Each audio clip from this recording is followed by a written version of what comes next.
Hello, fellow stargazers. This is Dr. Vicky speaking to you from the Seeds of Transformation Healing Center. We're going to be looking at the astrology for the year of 2024. Yes, the whole year for the sign of Pisces. Now, this reading is general, and so it's covering the whole year. So, unless you want to sit with me for like 3 hours, uh, we're just going to sort of glean over it. So, it's just a general feeling. But if you want to know what's happening each month in your sign, you want to check out my tower scopes. They come out at the beginning of the month or usually at the end of the previous month. If you're a patron on Patreon, you get it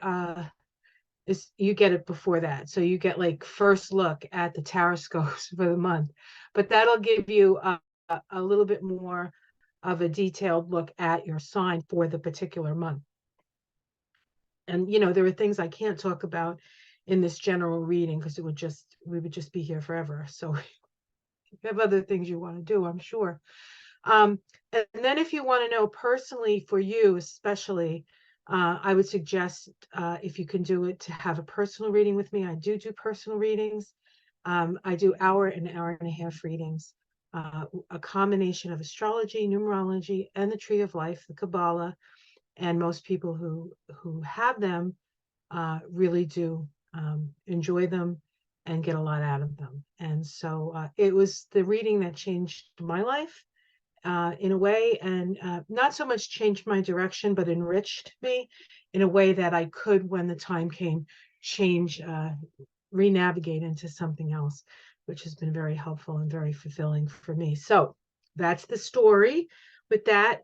So before we get to the astrology, I did select a soul flower plant spirit oracle card. I did it for each of the signs. This is the oracle. It's from Lisa Estabrook, and this is published by Finhorn. Anything associated with Finhorn, I'm like, yes, I love. I don't know. I think Finhorn might not be there anymore. I don't know. I know COVID did a job. It's up in Scotland. Excuse me.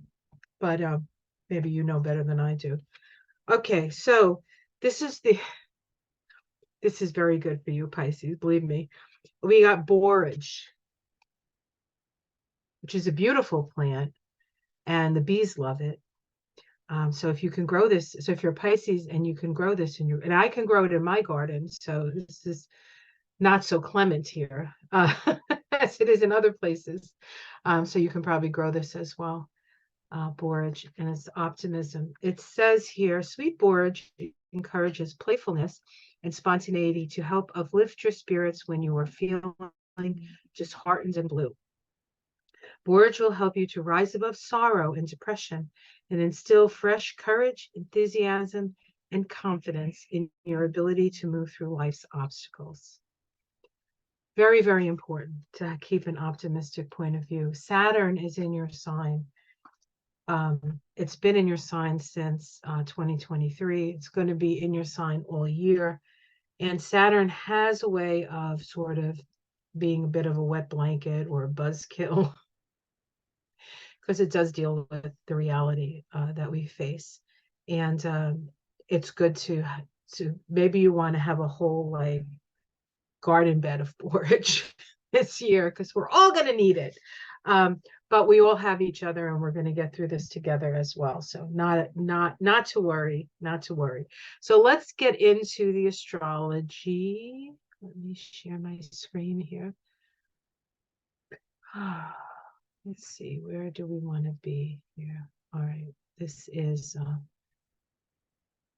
we want to be here, yes, and we want to be me, we want to be me. Oh, sorry. Okay, so we're in Pisces territory, Pisces 2024. Pisces is a mutable water sign, and your mantra is, I believe the children are our future. It's true, isn't it? We have to be better to our children. That might be the song for you this year. The greatest gift of all. Your ruling planets, Jupiter and Neptune.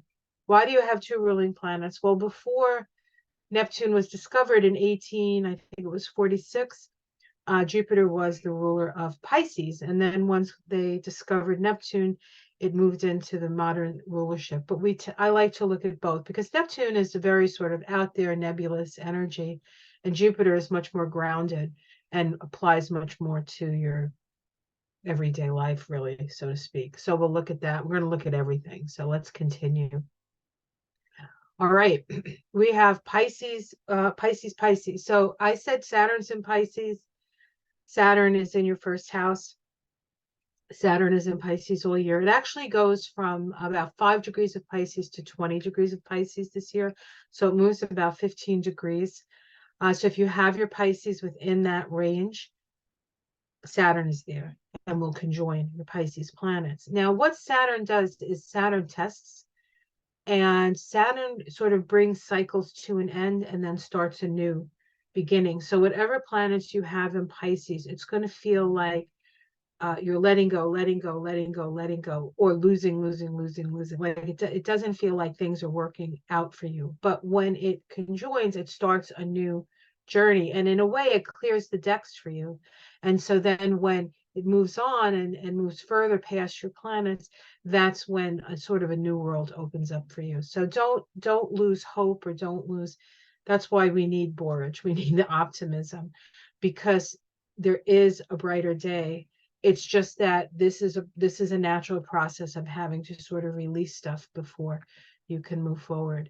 And talking about releasing stuff, let's talk about the nodes of the moon. The nodes of the moon are in Aries, North Node, and Libra, South Node.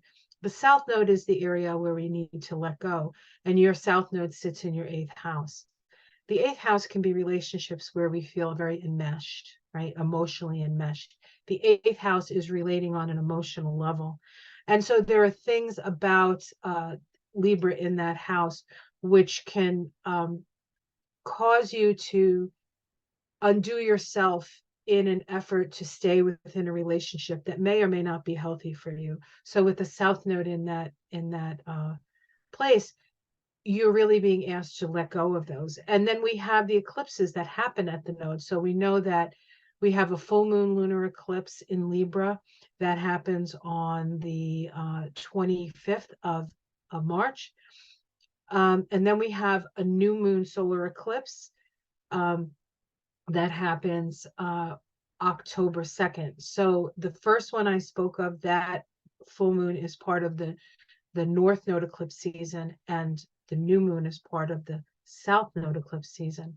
Both of those indicate a need to let go of relationships that no longer serve. Okay.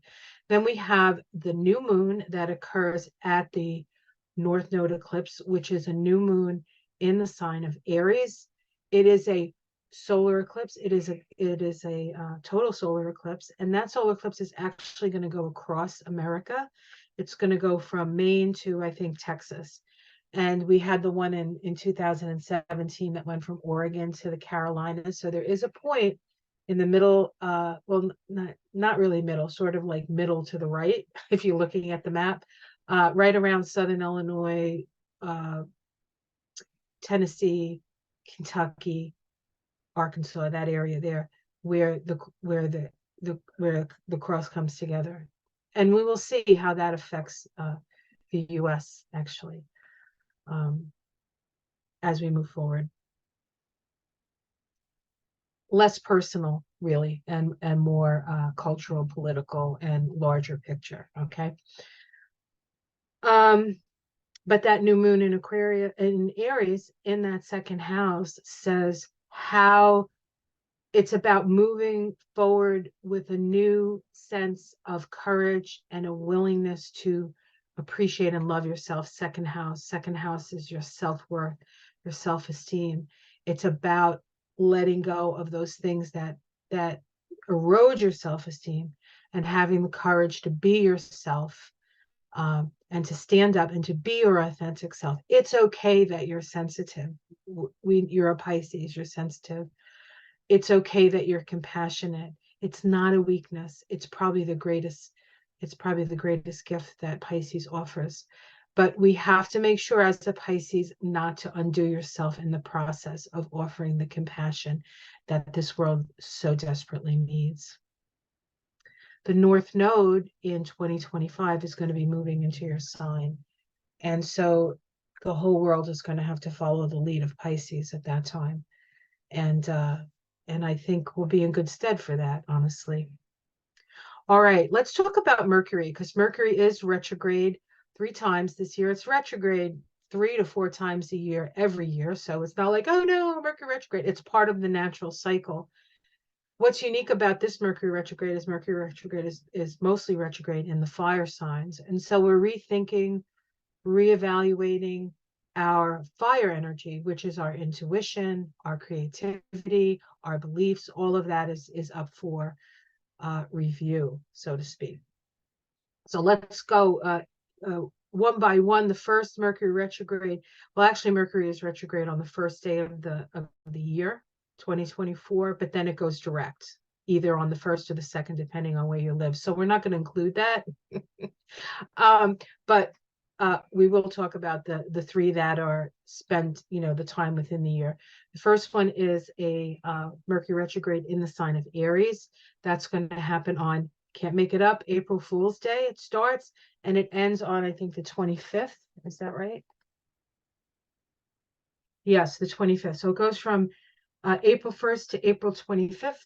That is the tax season. So that should be interesting in case any of you are accountants. So you're going to have to maybe double check your work. I mean, we're going to have to double check our work. So it's not just you. Don't feel bad about that. But anyway, this particular Mercury retrograde occurs in your second house of your money. So you do need to be very aware of where your money goes, how it's being spent. Maybe you want to check to see if anything can be taken away from the money that goes out, so you can make better use of the money that comes in. You know what I'm saying? Okay. The second Mercury retrograde starts in Virgo. That occurs on the 5th of August. And we have that here. It's in your house. Mercury goes retrograde in your house of partnerships and relationships. And then it moves back into your house of health. Spends more time in the house of health and then retrograde than the house of relationship.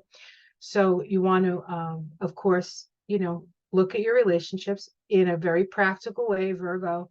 And then when it moves back into Leo, if you have any inflammatory issues, this is a time to sort of evaluate and work with it.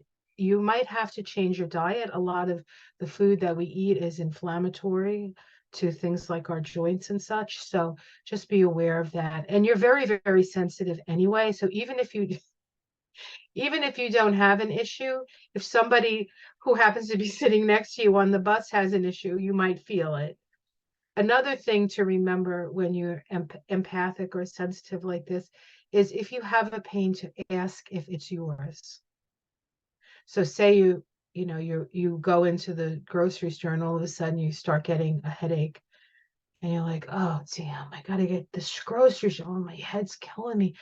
Before you go any further, stop, take a breath, and ask, is this my pain? If it is not your pain, it will go away and you will be able to do your grocery shopping without a headache. Okay, that's how that works. Okay, how do I know? I have a Pisces moon. How do I know? It's worked for me. Okay, just saying. And the last Mercury retrograde occurs in the sign of Sagittarius. Sagittarius is your 10th house. Now, this could be issues at work or within your career or how you're seen in the world, right? You could be misunderstood. And it is in Sagittarius, so it's about belief.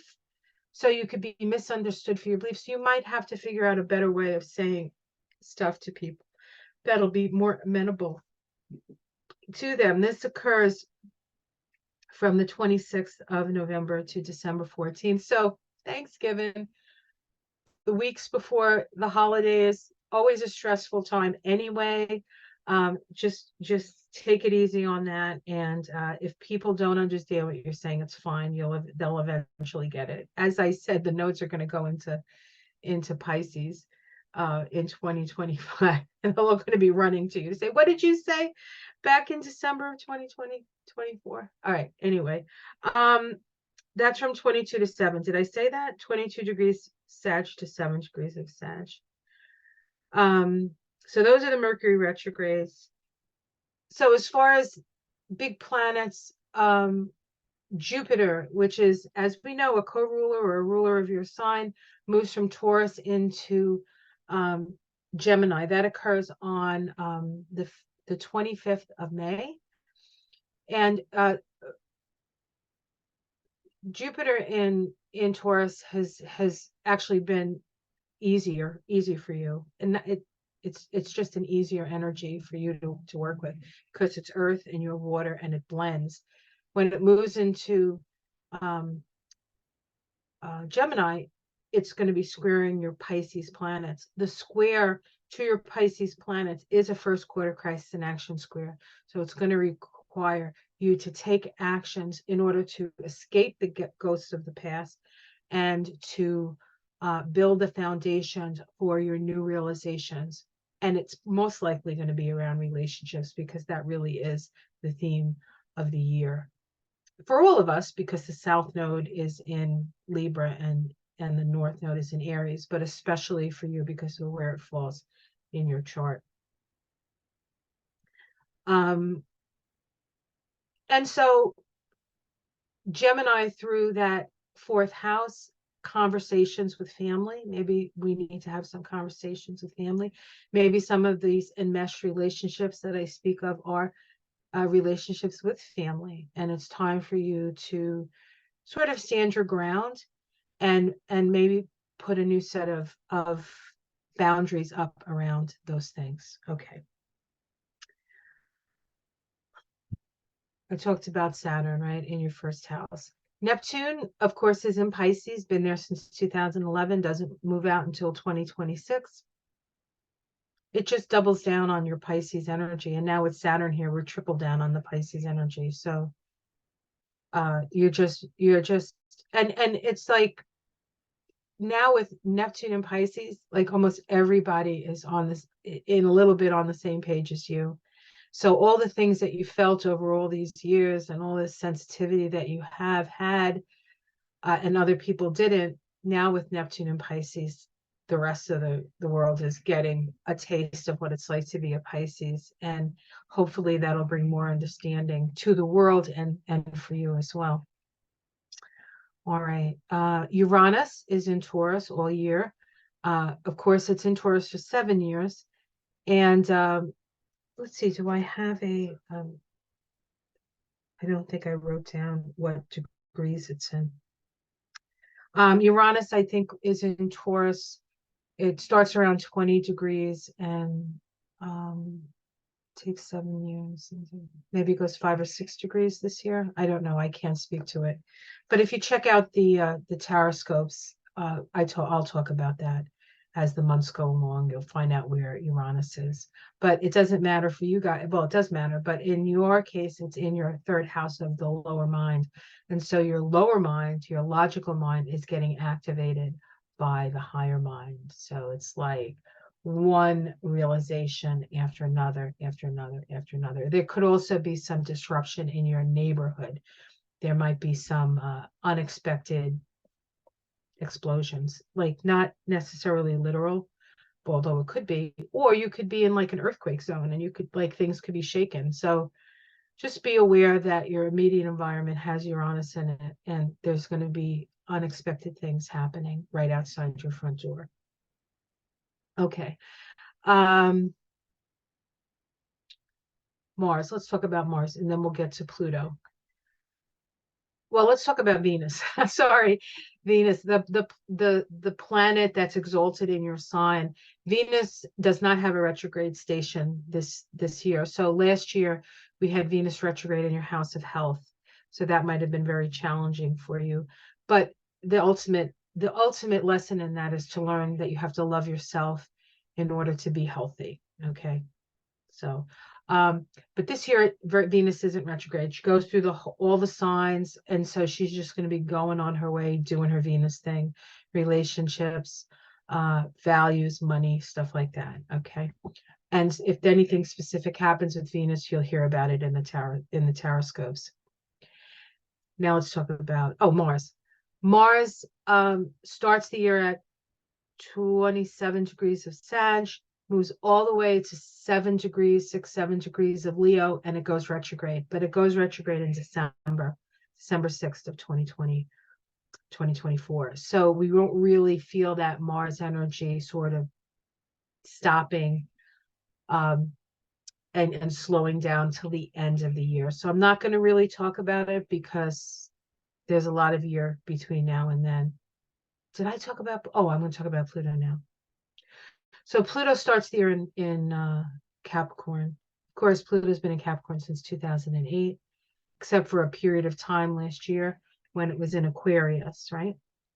And there was definite shift if you're aware of the energies of what was going on and even what was being seen in the outer world, right? Because that's how we usually see it manifest itself. Pluto is a collective energy, right? It's the energy of evolution.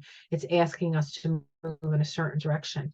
Pluto evolves to its polarity point. So this whole time that Pluto's been in Capricorn, the polarity point has been in Cancer. Cancer teaches us to be emotionally self-reliant. Okay. Now Pluto is going to go into Aquarius, and the polarity point of Aquarius is Leo. So it's very important through the 20-year period that Pluto goes in Aquarius that we stay connected to our heart and our creativity and our unique abilities and the light within us. It's really, really important when Aquarius is in when Pluto's in Aquarius, sorry, to shine that Leo light. Okay. To hold on to your uniqueness while you're working for the betterment of all people. Aquarius. So let's talk about Pluto. Pluto moves out of your 11th house, where it's been since 2008, and then moves into your 12th house. Pluto through the 12th house is a 20-year period. The 12th house for most people is kind of a scary place, but seeing as a Pisces is connected to the 12th house, I don't see it as quite as scary for the Pisces. I think that it brings the Piscean energy to the forefront of humanity, and Pisces is going to be a very key a key part of our ability to survive and thrive through the Pluto in Aquarius. But Pluto moves into Aquarius on the 20th of January, and then is there until actually the 3rd of September, because it does go retrograde and goes back into Capricorn for about 2.5 months. It goes in on the 3rd of September, goes direct on the 12th of October, and then moves out of Capricorn for good, or for good for us anyway, because it's not going to be there for another 250 years. And when it does get back there, we'll be in different bodies. So, maybe we'll remember this, maybe we won't. Okay. But anyway, but it's all in there. It's like Francesco Rinaldi. It's all in there. We don't lose anything. Everything goes into the Akashic records anyway, right? Okay. For those of you who don't know who Francesco Rinaldi is, it was a tomato sauce that was advertised where I grew up in New Jersey, New York, that area. So for those of you from that area, you might know what that refers to. For those of you who don't know, that's who Francesco Rinaldi is. It's in there. It's in the sauce. All right. So we have it go back into Capricorn, and then it leaves on the 20th of November, which is Joe Biden's birthday, actually.